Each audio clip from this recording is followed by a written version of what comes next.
So right now we're going to do the video for the brake flush. Now I just replaced the rear caliper and I didn't bleed it yet because I got to flush it anyways. So we're going to end up sending all the fluid back anyways.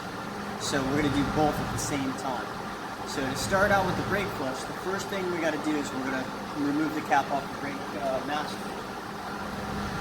So I take the cap off, and I'm going to take that little screen out of the way, like so. Now I can access that brake fluid. I'll go ahead and get the sucker.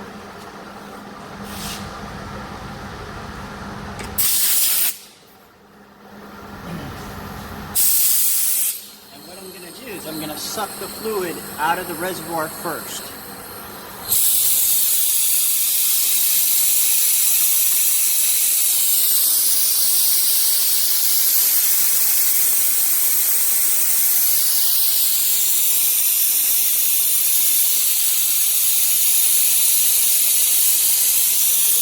Okay, so if you look down in there, you'll see that there's no brake fluid left in that reservoir.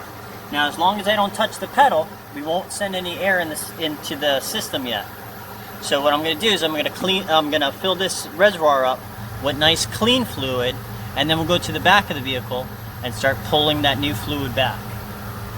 Okay, so before we put the new brake fluid in, we got to make sure we have the right brake fluid. So I'm looking on the cap. And you can see on the cap it says .3 brake fluid. So I went and got a bottle of .3 brake fluid. Now this has just been opened, so it hasn't been on the shelf for more than 2 weeks or so. Remember that it's hydroscopic and it's going to be absorbing water out of the air. So if you leave these open for too long, it will start filling up with water. So you want a nice new bottle. So we'll go ahead and fill this up.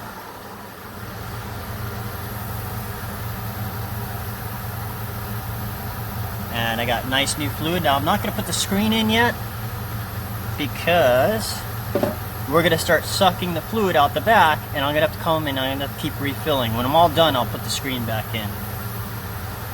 Okay, so now we're back at the right rear, which is farthest from the master. I'm going to go ahead, I'm going to open this bleeder back up.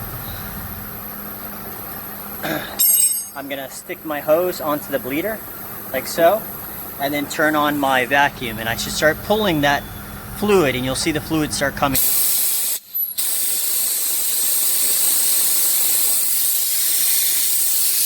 So we'll do this until we get all of the air out and we get all of the fluid and we start seeing some nice clean fluid coming out. While I do this, I want to watch the master cylinder because it's going to start dropping and I got to keep it full. So I'm going to go up to the master cylinder to see what level it's at. Okay, so we're back at the master cylinder, and if you look at the level, you can see the level slowly going down. It's slowly dropping. So as it starts getting low, I'm going to start filling it back up until I get all of the old fluid out of the brake system and fill it up with nice new fluid. Okay, so I can see I'm getting nice clean fluid out of the caliper. So I'm going to go ahead and I'm going to close it while the machine's still running. And then, now that it's closed, it won't suck any air back into the system.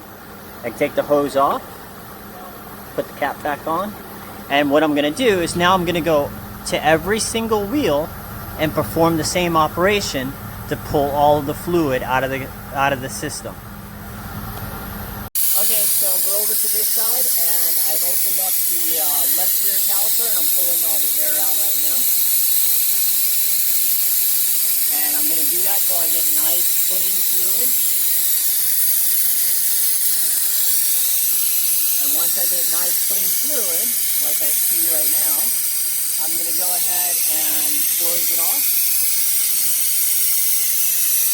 Take your hose off. And put the cap back on.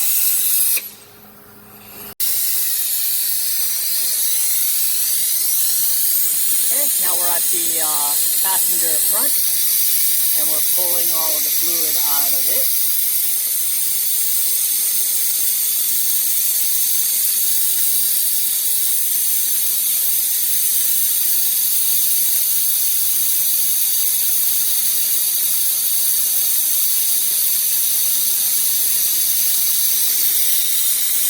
And you can see it's nice and clean fluid again. So I'm going to close it off. Take the hose off. And voila. Now we'll go to the driver's side.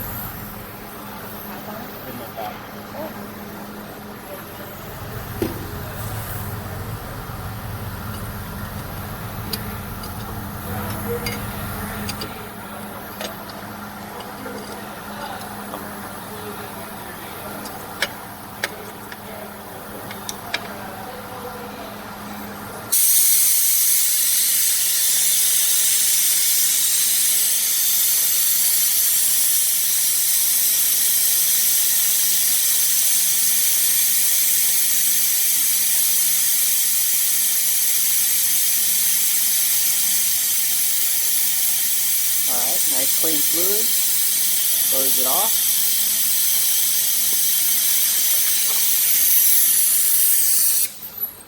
Okay, so you can see that the fluid's low. After performing that flush, we're going to fill it up with nice clean fluid. I brought it up to the full line. Once I got it to the full line, I can reinstall the screen. So I will install that screen back in there, like so. Take the cap. Put the cap back on, like so. And the last thing I want to do is I'm going to take some brake clean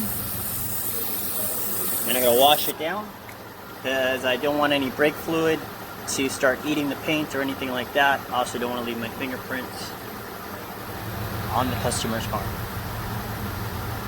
So now that we're done with the service, the last thing I want to do is I want to go ahead and check all the lines and bleeders that I opened and make sure that there's no leaks.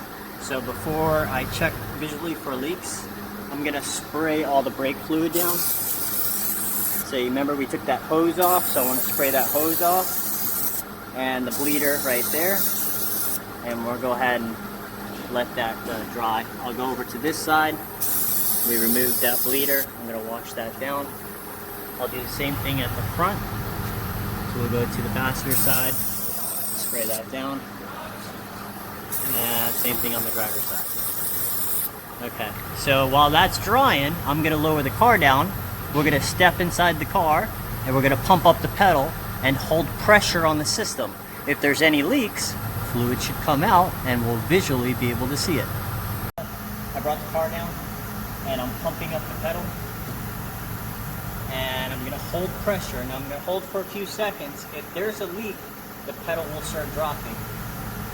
So I don't feel the pedal dropping. It should be, it seems it's holding pressure. So now I'm going to go walk around to each wheel, and I'm going to visually look for any signs of leaks.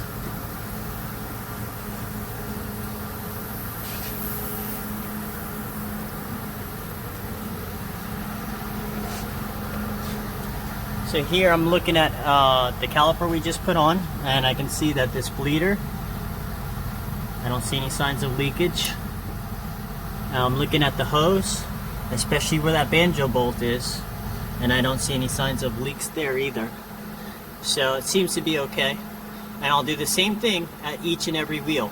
Anything that I touched or opened up, I want to double check and make sure that I didn't cause any leaks. So now we've installed the caliper. We can go ahead and put the wheel back on. Obviously, when you guys put the wheels back on, make sure you hand start your lug nuts.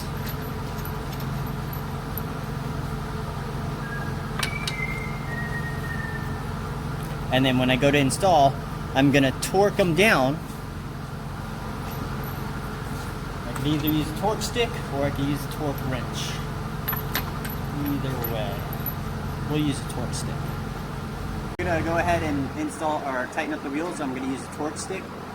This torque stick's a 21 millimeter, and it's going to torque it down to 80 foot-pounds. Remember that you guys want to do your cross pattern. And you want to go on tight.